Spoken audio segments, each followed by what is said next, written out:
Hello and welcome to this short video on the KUPO 6-inch pump suction cup with 3/16 male thread.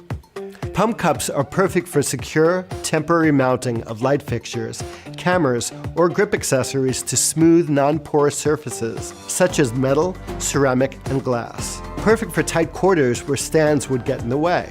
The supple but strong 6-inch diameter cup is made from a blend of rubber and silicone. It features a mounting plate with a 3/16 male thread that's perfect for mounting a tripod head. The mini pump has a red indicator line that lets you know you need to pump it until it disappears when maximum suction is achieved. Let's mount this DSLR to the mirror of our vanity station. First, I'll screw this Enduro ball head to the 3/16 male thread on top of the pump cup. Now I'll place the cup against the mirror and pump it until the red line disappears.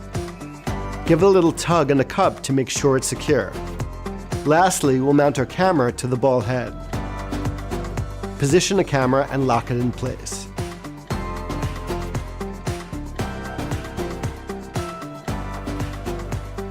Now that's a wrap. Thanks for watching. When it comes to your image making dreams and your grip equipment, at KUPO we like to say, never let go.